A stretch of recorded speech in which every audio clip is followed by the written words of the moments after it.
Dear students, today we will discuss about over exploitation of natural resources. The points which we are going to cover will be definitions of the various resources, reasons of the over exploitation, misuse of technology, discussion about long-term problems and the options available to regain the lost resources and regeneration, and finally we will conclude with the learnings. So we will start one by one. First we will discuss about agriculture and natural resources. All of us are aware that agriculture is the basic thing for survival of human beings. Whether it is commercial agriculture or it is natural plants or forest, anything, we require plants for our food. And even carnivore animals who depend on meat, ultimately they cannot survive without vegetation, because the herbivorous animals which they eat finally depend on the herbs and plants for their survival. And agriculture is, as all of us are aware, it is oldest economic activity.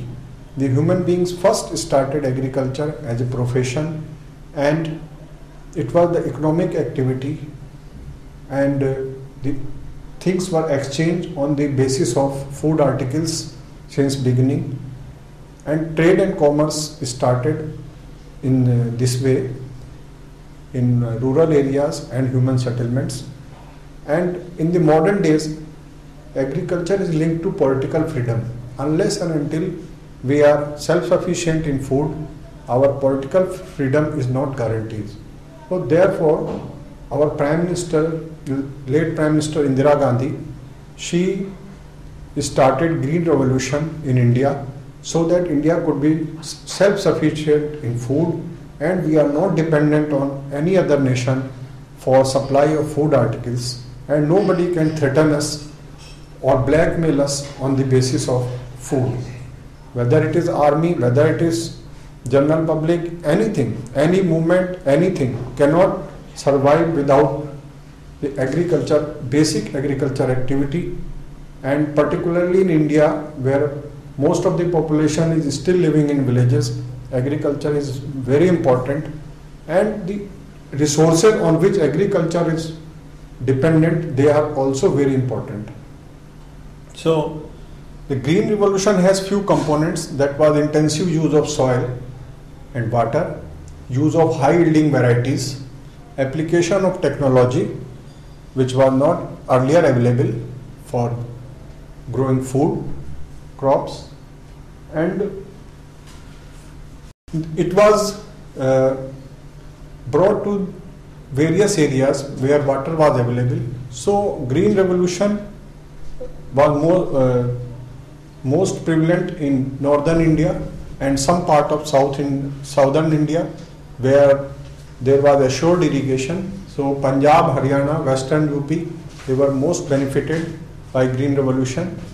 But we failed to measure the long-term effects of the various methods which were being used, and the farmers were not trained properly for using these tools for increasing the production. Impact of the technology which was used for Green Revolution, it was not monitored by the qualified scientists about their long-term effects. And now when the problem has arisen, these impacts are being discussed at every forum, every conference, and we want to regain the resources now, and we are trying and making efforts to regain the lost resources. So first we will discuss about the resources which are pertaining to agriculture. They are nothing new. All of us are aware: soil, water, air, forests and genetic base. They are the main resources which are required for any agriculture activity, and these factors are not independent. Each and every factor is linked to each other, and any change or anything which affects one of the component will ultimately affect the other component also. First we will start with soils and fertilizers. What is the role of soil?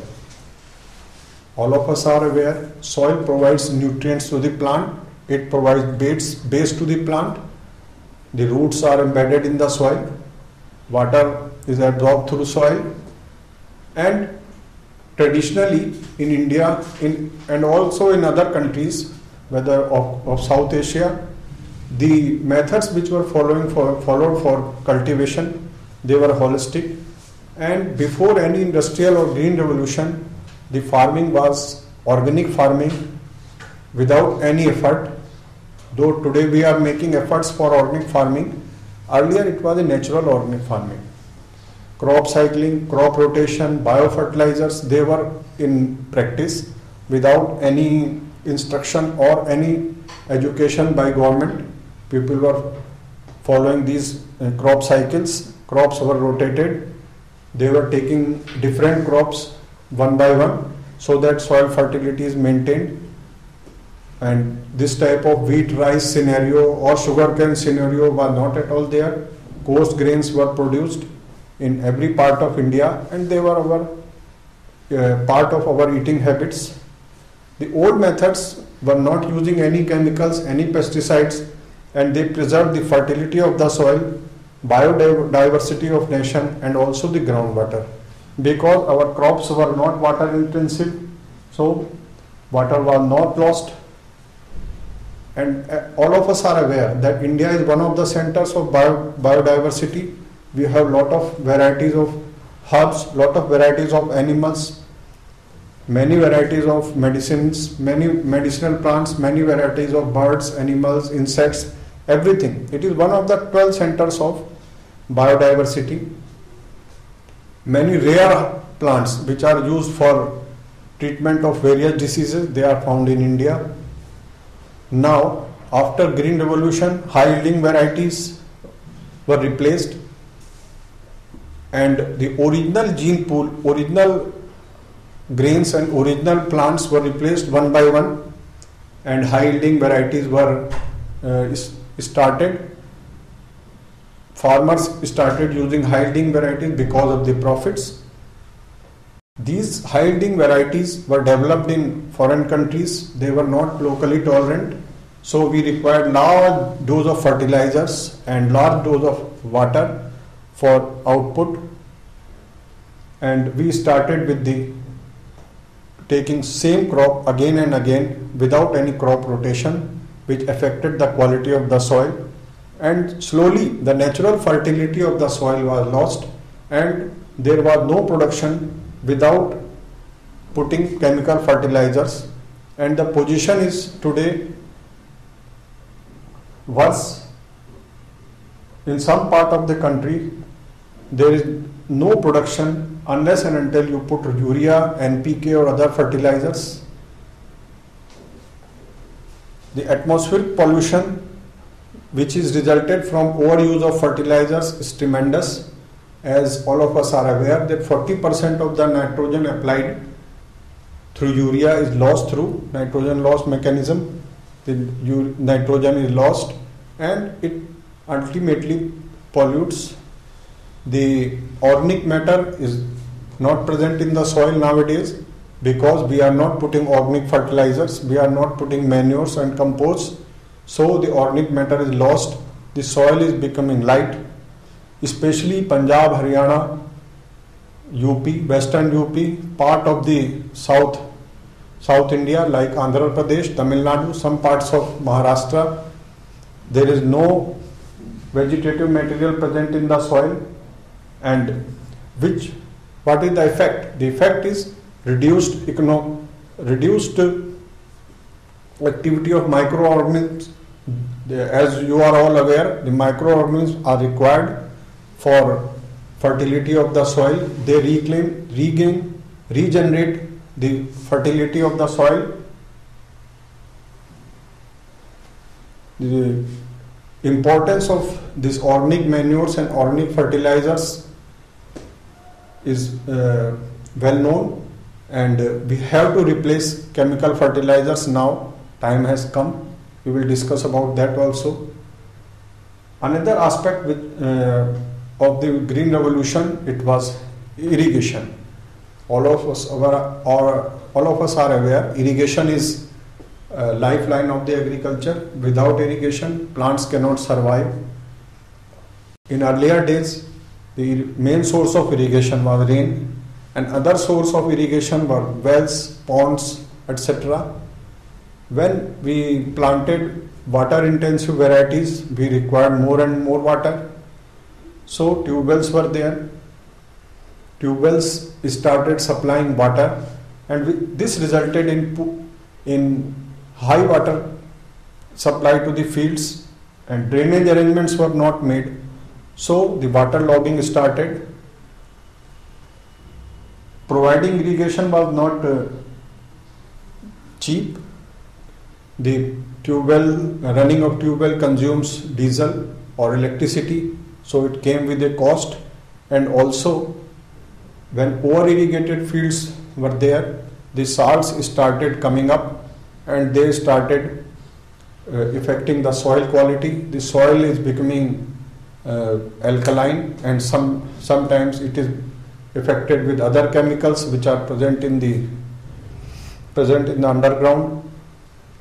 So over irrigation is not only degrading our soil, but it is losing the wealth of the nation also in form of resources like overconsumption of fuels and also loss of the scarce water. Another aspect of the soil was erosion and degradation, because erosion and degradation makes the soil useless.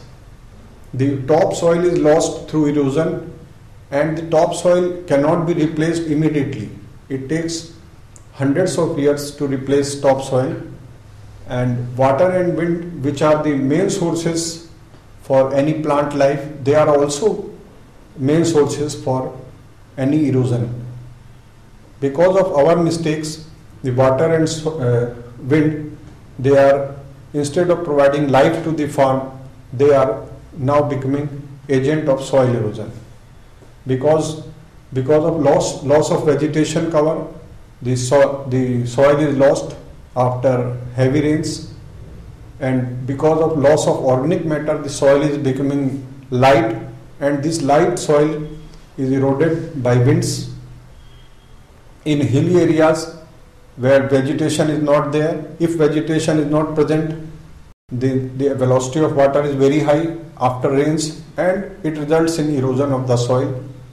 So every inch of soil, which takes about 300 years to make, is lost in hours if the rain is very high and no vegetation is there. We have cleared lot of lands for human settlements. Lot of land which is cleared for human settlement has no vegetation, and the water after rains reaches the catchment area and ultimately to rivers, and this water is transferred to the reservoirs in very quickly. This results in erosion of the soil. The 50% of the land is degraded due to erosion. There are ways to reclaim these soils, but it is not easy and it is very costly method. We will discuss about that also later on when we will discuss about the reclamation of lost resources. The overgrazing is again a problem. All of us know that our country has highest population of cattle. More than 200 million cattle are there, and they have to be supported on agro waste or grass or regular pastures, but we don't have area to support these cattle.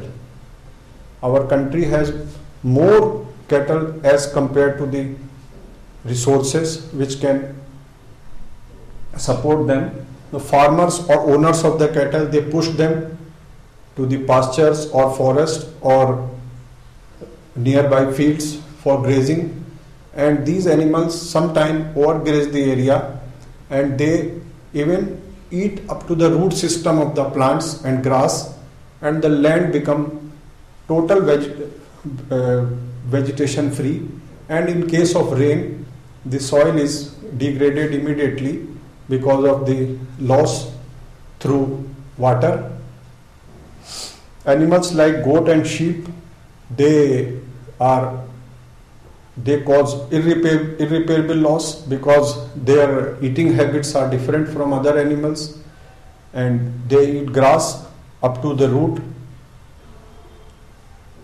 There is lot of frequent unrest between local people and forest officials.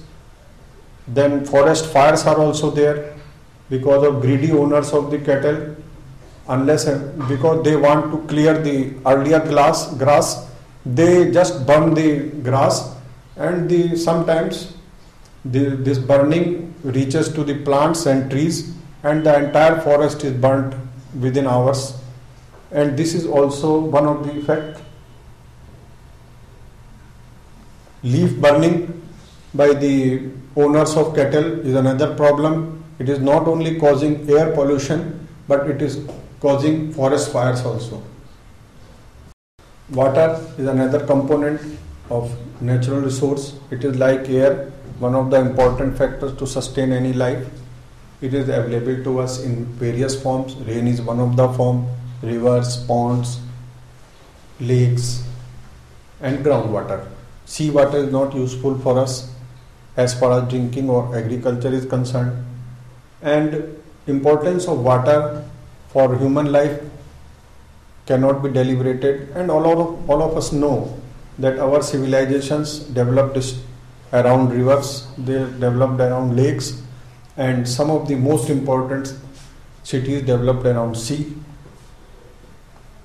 Natural water is coming in form of rain, and whether it is river, whether it is another thing, ponds or lake, they ultimately depend on rainwater.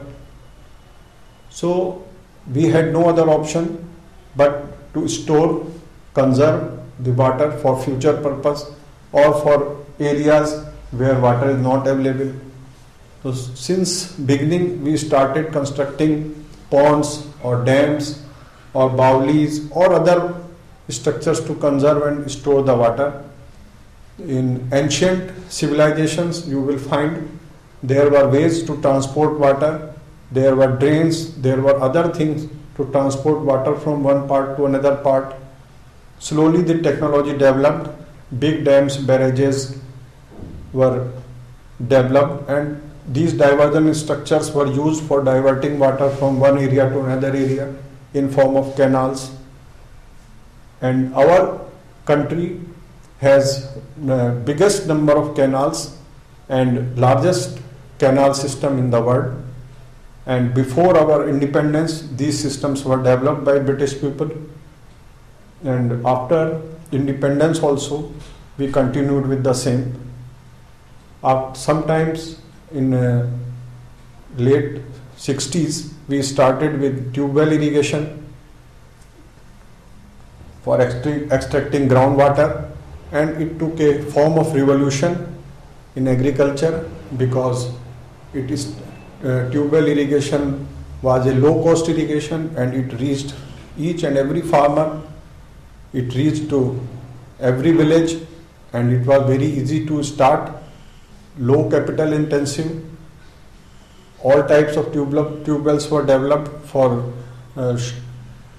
ordinary soil, for rocky areas also tube wells were developed. And now the position is that farmers, government bodies, water supply bodies, industrialists, water selling bodies, even the bottlers, everybody is using groundwater, and there is no control over groundwater in India. Whatever legislations are made, they are not being followed, and water table is going down very fast at dangerous levels. And without considering why water table is going down, we are just increasing the depth of the tube wells to another few feet, and every year we are going down and down. The water which is coming from deep tube wells, sometimes it is mixed with the harmful chemicals and other pollutants which we were earlier not aware. And easy availability of the water from tube well is also causing water logging in some of the areas, and due to the water logging the salts are coming up and they are making our fertile land degraded, and slowly this is being recognized in all over India that water logging is causing degradation of lands. For the purpose of making canals, the river water was diverted through dams, and ultimately the water was coming from rivers only. So this caused reduction in flow of the water in the rivers, and this reduction ultimately resulted in low speed of the water, and low speed of the water resulted in sedimentation of the river bed, and the depth of the rivers is slowly getting reduced, which is causing flash floods whenever any heavy rain is there. The low speed of the water flowing in the river is also resulting in growth of water weeds and loss of aquatic life. The less availability of water is also causing water pollution in rivers. All of us are aware the rivers are being reduced to a sewer-like water. Most of the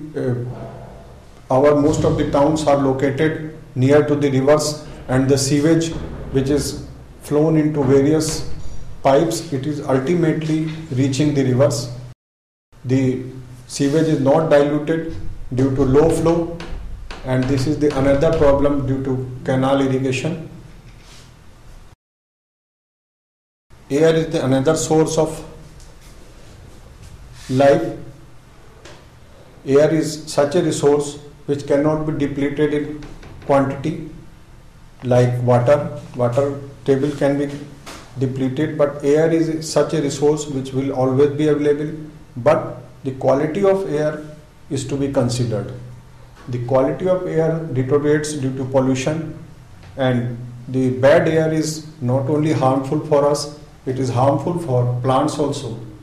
The overuse of fertilizers and insecticides by farmers, it is resulting in pollution, and such pollution cannot be reversed.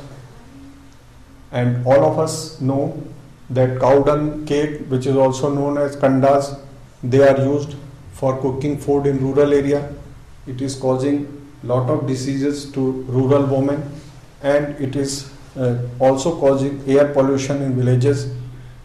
The farm waste which is available in surplus quantity sometimes in rural area, it is burnt, and burning causes again air pollution. Burning of leaf, burning of other things, other forest waste, other agriculture waste is causing lot of smoke, and it is ultimately causing air pollution, and it is reducing the quality of air which is available to us. Now we will consider forest.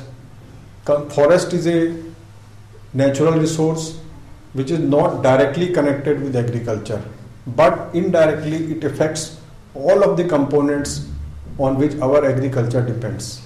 Forests are our natural allies, forests are our friends, and they are considered as womb for regenerating the nature. Now we have overexploited the forest all over the world, not only in India, and we have made the forest and agriculture as competitors, not as friends. We are using forest land, we are diverting forest land for agriculture, and we are cutting most of the forests and diverting these to the plantation crops for rehabilitation of people and other purposes. The presence of big forest, they contribute towards regulation and temperature, towards regulation of rainfall, and the regulated temperature and rainfall always affects the agriculture. Presence of moisture is also controlled by the forest. So we have to consider forest as a friend of agriculture, and we have to develop and conserve forests for conserving our agriculture and sustaining the agriculture. Everybody is talking about global warming, and forests can become a shield for the global warming. They can act as a shield against global warming, and the areas where big forests are there, the nearby people, they depend for food, fodder, fruits, wood and medicinal herbs. They take these things from forests, and from time immemorial we are collecting medicinal herbs from the forests.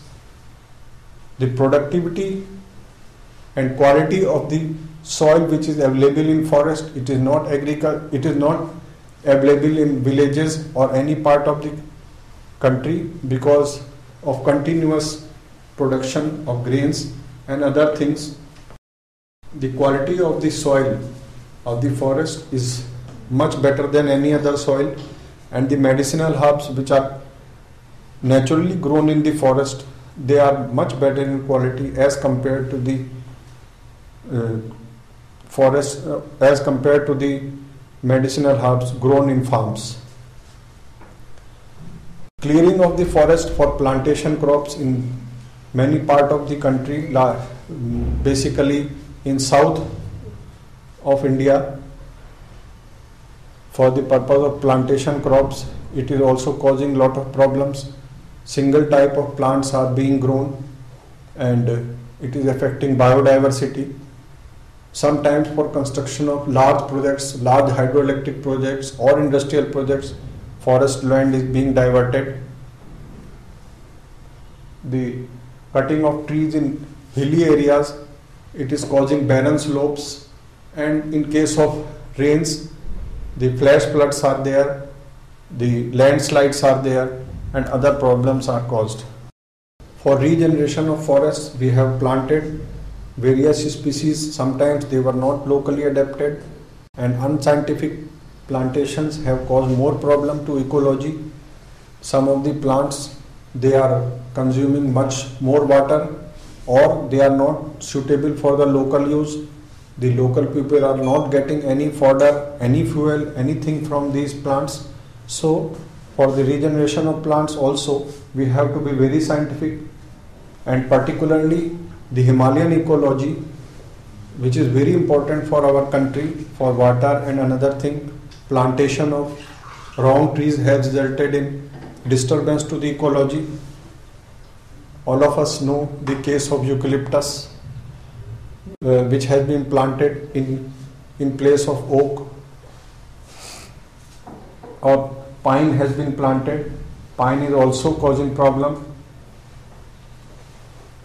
Oak plant was used by people for fodder, and it was giving natural cover to the vegetation present below the tree, but pines are causing forest fire sometimes. So we have to be very careful about choosing species when we are going for regeneration of forests.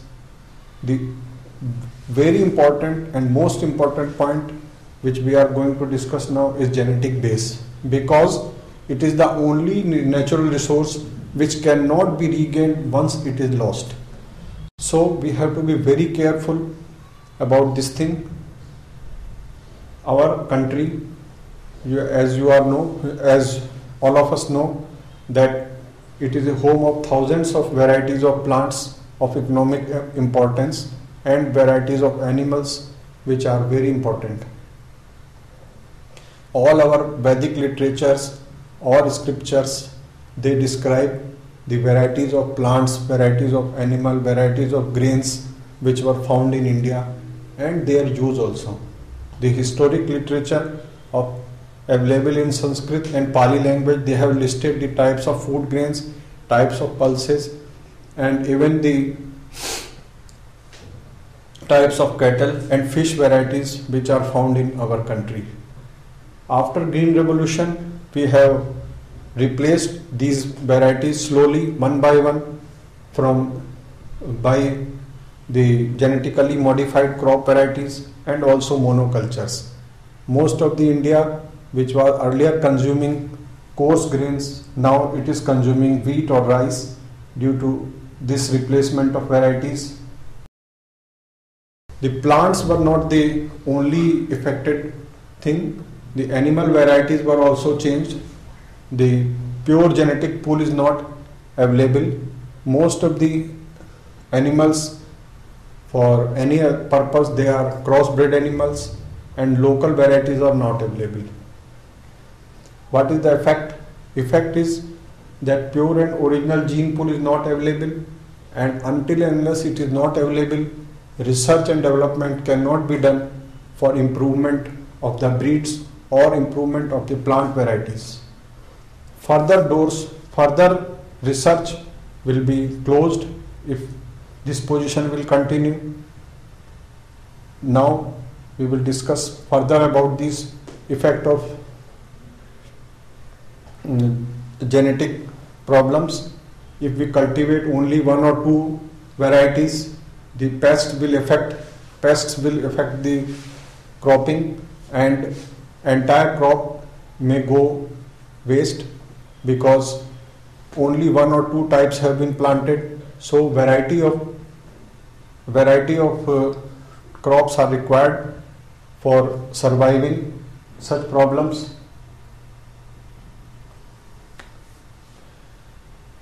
Most of the varieties of the crops which at present we are using, they are not original genetic, they are either modified or foreign breeds, which were foreign varieties which were bought at the time of Green Revolution. They are fertilizer and irrigation intensive. So we have to find the ways how to get the same input from the locally adapted varieties, and we have to collect the original genes from the backward areas, hilly areas, or the areas where the effect of Green Revolution was minimum. Now we will talk about effect of insecticides and pesticides. The indiscriminate use of the pesticides and insecticides has killed the useful insecticides and useful microbes, and the useful microbes, the useful pests, they help in pollination, and the pollination is ultimately required for any type of agriculture production, because fruits will not come until and unless pollination is there. So it is causing biological imbalance. Biological imbalance is causing reduction in production of the fruits, and sometimes the orchards or other vegetable crops, they don't give proper results if the useful insects are not there, birds are not there for pollination. Now we can see the case of common ant. The common ant is useful for us in many ways. We don't know the use. How common ant help us in fields? Common ant, it can eat the larva of many of the harmful pests which affect the crop generation and cause crop diseases. So simply keeping on and conserving the ants can help us. And the ant is not the single variety. There are other varieties of the pests and insects which help us in agriculture. So we have to conserve all of them, and this will be discussed in detail in organic farming session. Now we will discuss about the root cause of overexploitation. Why we are going for overexploitation of natural resources, even though some of us are aware about the dangers, some of us are aware about the problems due to overexploitation of the natural resources. First thing is population growth. With the population growth, the demand for food is increasing, the demand for land is increasing because of the human activity, because of the economic activity. We require more and more land, more and more food. Then we have created artificial ambience for us. Artificial ambience means air conditioning, maybe other things which we require for our comfort. So we have to find the solutions. The solutions which should be sustainable and solutions which should not have any long-term effect. So we have to read following sentence. Nature can provide for our needs but not our greeds. So any solution for regeneration of our natural resources, we have to again and again read this sentence. Our emphasis should be on reversing the trend. How it can be reversed? Now we will discuss point by point. First of all, we have to consider that our solutions should be practical, eco-friendly and not energy intensive, so that it should not cause further problems, and problems should be simple, and all farmers, even uneducated people, should be able to understand how we have to go about. Now about finding the solutions, we don't have to do too much. We just have to look back what other forefathers were doing, what were the ancient practices, and what are the scientific research at present. And we have to combine both to find the solutions. Agriculture was totally chemical free, and at that time also people were surviving because of the low population. Our water bodies present in India, they were considered as sacred. We were worshipping rivers. Rivers, ponds, lakes, they were point of religious activities, and they were considered sacred. So people were not causing pollution. Trees and medicinal plants, they were part of our life, and they were also part of religious practices. So they were conserved without any disturbance. Now need of hour is to combine the technological advancement, and social and political will be required for taking it further. Now we will discuss point-wise how we will go about conserving each and every resource. First point, we will discuss about soil, and our point will be about fertility. Most of the problems are caused by chemical fertilizers, so we have to use the chemical fertilizers very judiciously, and we have to educate the farmers through all available resources, maybe it is government, agriculture university, Krishi Vigyan Kendra or NGOs, about the proper use of the fertilizers. Another aspect which is causing overuse of fertilizers is subsidy on urea. So it has to be rationalized and it has to be restricted so that overuse of fertilizers should not take place. Subsidy on all type of fertilizers should be rationalized, and it should be seen that urea and other fertilizers are used as per requirement. Use of micronutrients, organic manure and other type of fertilizers like biofertilizers should be popularized to reduce the demand of inorganic fertilizers, and these fertilizers will not only reduce the chemical fertilizers but they will regenerate the soil fertility and make the soil organic. Integrated plant nutrient management is required, which will be a permanent solution for this problem.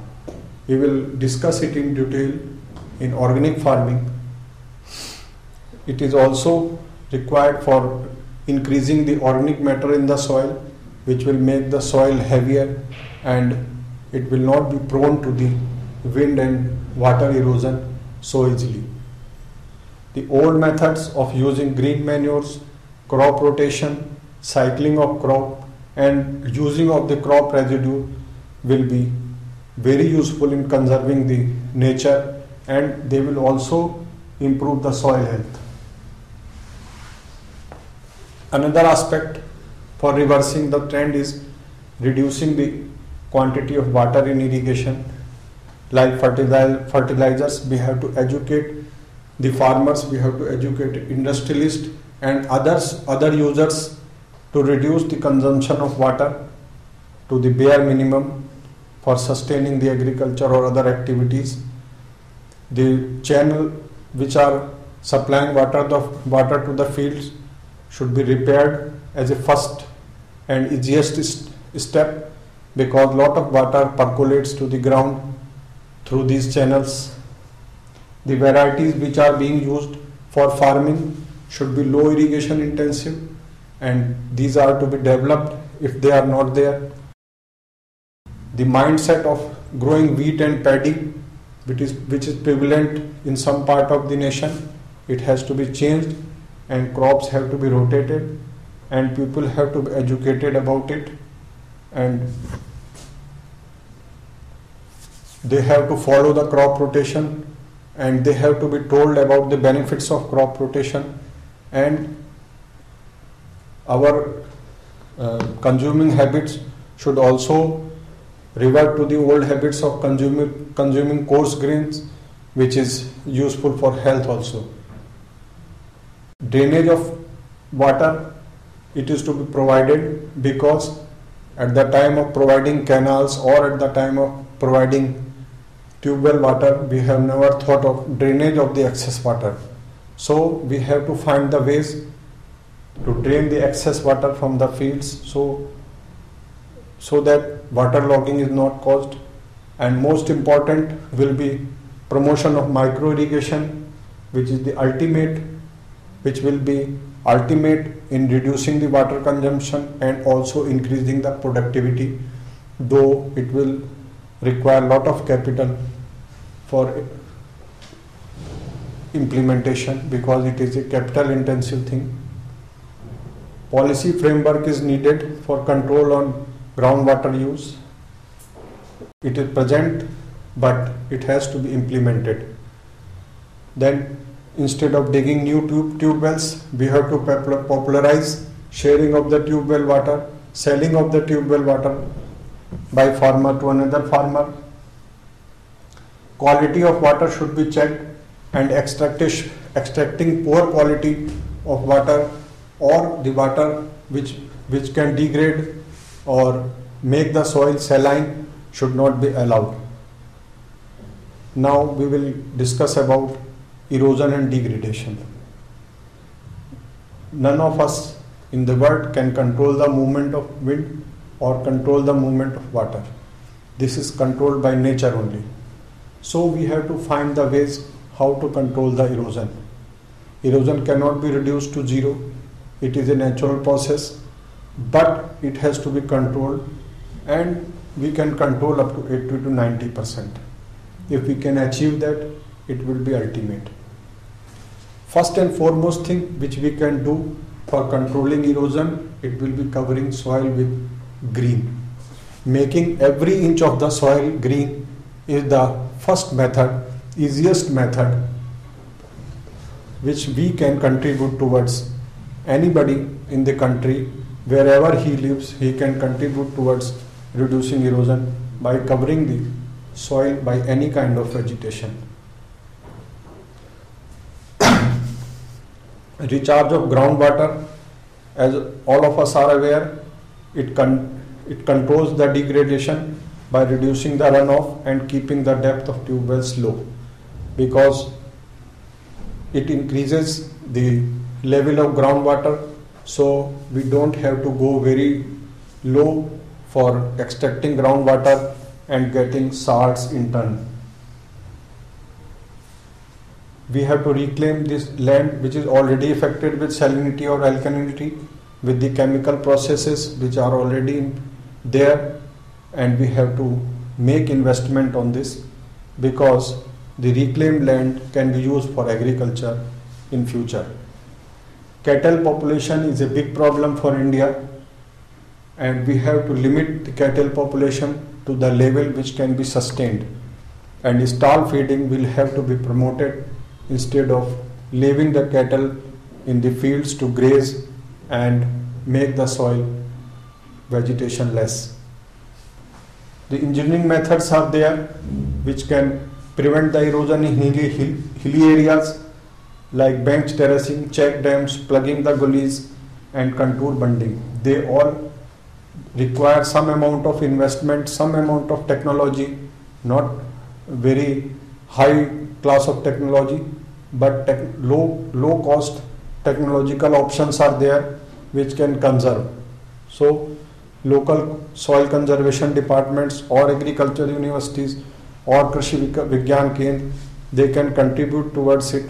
For now we will discuss about water, which is a scarce resource and in threat. Preserving water is need of the day, it is no doubt. And first step will be preventing over irrigation, which will save the groundwater. How we will save the groundwater and surface water also, now we will discuss.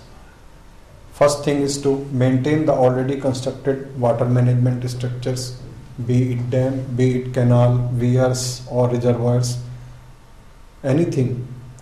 If they are not maintained, then lot of seepage will be there and water will be lost. So they have to be maintained in proper condition. The catchment of rivers from where water is coming to the reservoirs have to be given full treatment of vegetation, so that the content of the silt is very low, which will in turn keep the life of reservoirs intact, because high silt content will make the life of the reservoirs is less, and the economic life of the reservoirs will be lost due to silt. So treatment of the catchments of rivers is essential. Another thing is construction of water harvesting and recharge structures. The water harvesting and recharge structures will keep the rainwater intact at the place where the rain takes place. It will increase the water table, and it will also reduce the sudden increase in flow of natural streams. So there will be no sudden floods and no loss of water. Another thing is recharge of the groundwater will reduce the pressure on surface water, which we draw from canals and rivers. Flow in canals and rivers will increase, and this increased flow will reduce the pollution. It will also give a boost to the other economic activities like aquatic fish culture or the water transport. Increase in flow of the river is also very necessary to reduce the siltation of the river beds. The use of micro irrigation technology is the ultimate in reducing the water consumption, and it will drastically cut the water requirement for irrigation, and it will also increase the productivity, which is always talked about, that by organic methods of farming we cannot keep the productivity at the present level, but the micro irrigation has shown a way that we can not only keep the present level, but we can increase the productivity of various crops by using the micro irrigation techniques. Only thing is investment of capital nature which is to be made, but if it is popularized, number of micro irrigation structures will increase, and this will further reduce the cost of production of the micro irrigation tools like drip or sprinklers. Further, now we will talk about air. air, we have to improve the quality. For this purpose, we have to use the chemical fertilizers very scientifically and reduce the free nitrogen caused by the overuse of the fertilizers. The proper processing of agro waste which is generated by any crop, it should be promoted. We can produce biogas, or we can produce many other things by proper use of the agro waste, like boards, like reconstituted board, and so many products are coming in the market which use the agro products, so they have to be popularized. Large scale plantation on wasteland will also reduce the pollution, and it will make the quality of the air very good. Now we will discuss about forests. The forests are at present competitor of the agriculture. Now we have to shift or change this mindset, and they have to be considered as friend of the agriculture. The importance of the forest has been discussed and need not be discussed again, so we will discuss about their regeneration. The communities which are living in the forest or around the forest will have to be given chance to manage and regenerate these forests, otherwise only by government departments it is not possible. We will know when we will discuss about watershed management that forest is also a component, and for any agriculture or rural development work, and it is to be integrated with other things. It should be a part of integrated management. Then any degraded land which cannot be put for agriculture, it can be used for afforestation.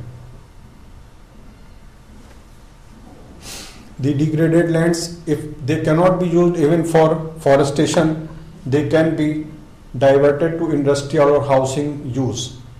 By diverting these lands, we will save the precious agriculture or fertile land which is at present being converted for other uses.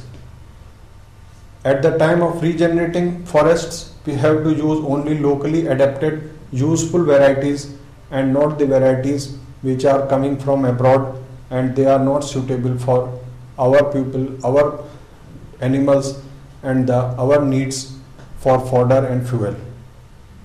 The grazing of animals inside the forest should have to be completely banned by all means so that the regeneration of the forest is possible.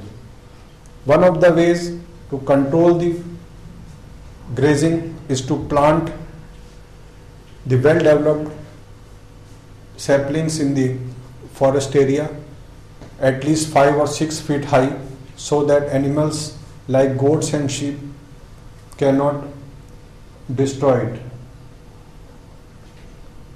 Conservation of forests will also result in preserving the genetic base of the plants and animals. Now we will discuss about genetic base. As we have already told, the loss of genetic base is not reversible. So this is the area which is to be handled very carefully by all persons involved, including government, including local people, farmers, scientists and all others, those who have a stake in agriculture and rural development. We have to take this thing on war footing. Our plant and our animal genetic base will have to be conserved at any cost. The useful insects, birds, reptiles, wild animals, they are all useful for maintaining biological balance in the nature. As we have already discussed, integrated pest management is required to replace the chemical insecticides and chemical pesticides. We will further discuss and elaborate these points in organic farming, but presently we can discuss about the use of herbal pesticides which are not harmful for the pests which are useful, like honeybee. Honeybee is a very useful insect which not only helps us in pollination but also gives us a useful product like honey. So we have to conserve the useful pests, useful insects. Another thing is biotechnology. Biotechnology can be used for developing disease resistant plant and disease resistant varieties of grains. So we will not require higher quantity of pesticides or insecticides. The biocontrol of pests is achieved by making a balance between harmful pests and their natural enemies. Local varieties of cattle which can provide both fuel, both milk and farm power should be promoted, because the crossbreed animals, the promotion of crossbreed animals have brought the local varieties to the near extinction. The local cattle can be used for pollution-free transport within the villages.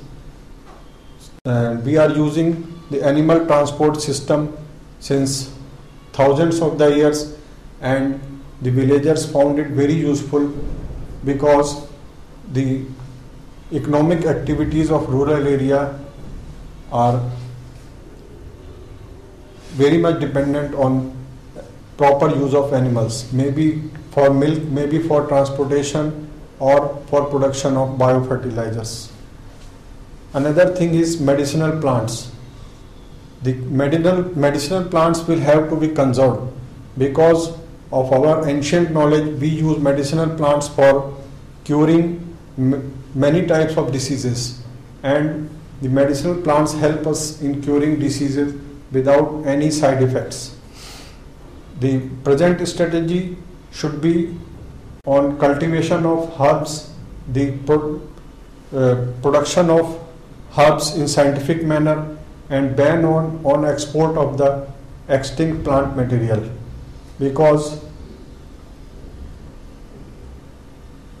of more and more export, the greedy people are cutting the herbs, and they are selling without caring for the reproduction of these plants.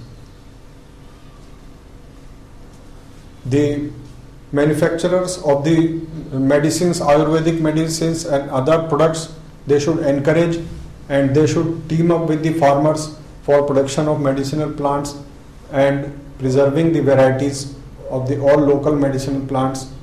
The biotechnology can be used for multiplying the saplings or multiplying the plants required for the purpose of manufacturing of medicines.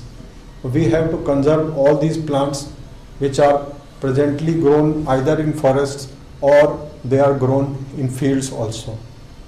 So we have discussed point-wise about regeneration of various components of the nature which are presently disturbed due to overexploitation, and we have discussed about their regeneration and conservation. So now we will sum up, and following points will be discussed for summing up the entire discussion. First is a small step for conservation of any one of the natural resource will contribute towards conserving all resources, because all resources are interlinked. Water, soil, air, everything is interlinked. If we make a step for conserving one of the resource, we are contributing towards conserving all the resources. The overexploitation at present rate will result in crisis for food and drinking water. This we have to teach to our generation so that they will not indulge in overexploitation, and they should know the consequences of the overexploitation of the natural resources at present rate. Solutions are there, they are not very costly, but they require education to the people, and the political will from government for implementation.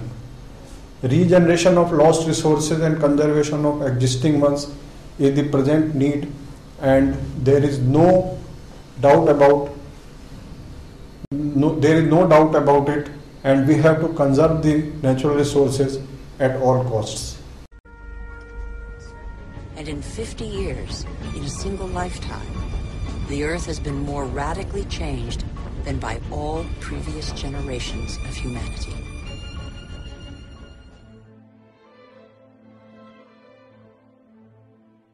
We have created phenomena we cannot control.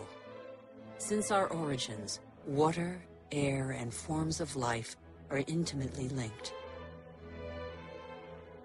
But recently, we have broken those links. Let's face the facts. We must believe what we know.